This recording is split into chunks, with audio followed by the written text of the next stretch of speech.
श्री गणेशाय नमः। सत्यनारायण की कथा इतनी पावन होती है, यदि हम इसे बैठकर सुनेंगे भी तो हमारे जीवन में एक समृद्धि आती है।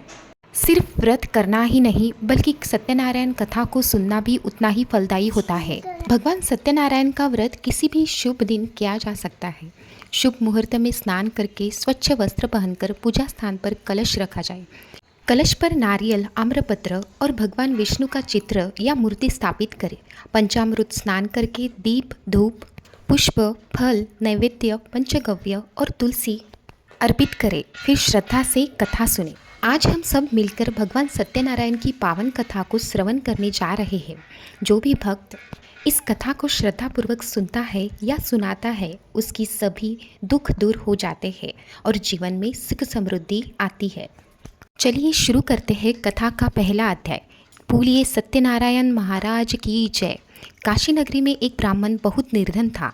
वह रोज भिक्षा मांगकर जीवन यापन करता था, किंतु संतुष्ट नहीं था। एक दिन वह गंगा तट पर बैठा रो रहा था।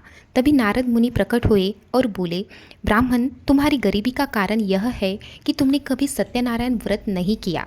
यदि श्रद्धा से वह व्रत करोगे तो सब दुख दूर हो जाएंगे।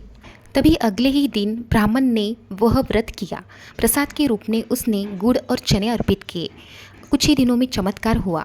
उसके घर में धन धान्य आने लगा। जीवन सुखमय हो गया। बोलिए सत्यनारायण महाराज की जय। शुरू करते हैं कथा का दूसरा अध्याय।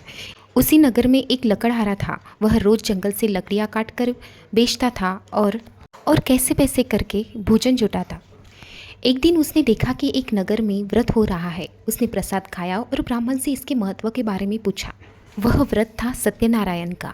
तभी लकड़हारे ने भी श्रद्धा से वही व्रत किया।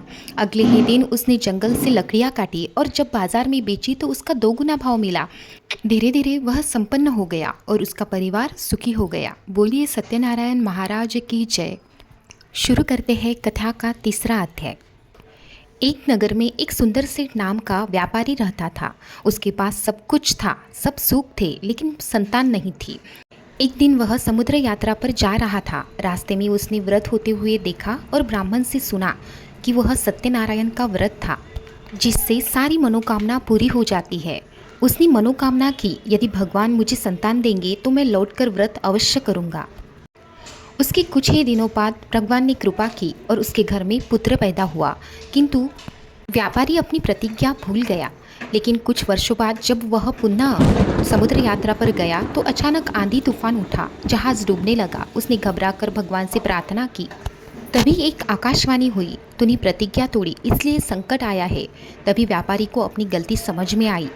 व्यापारी ने पश्चाताप किया, व्रत का संकल्प लिया।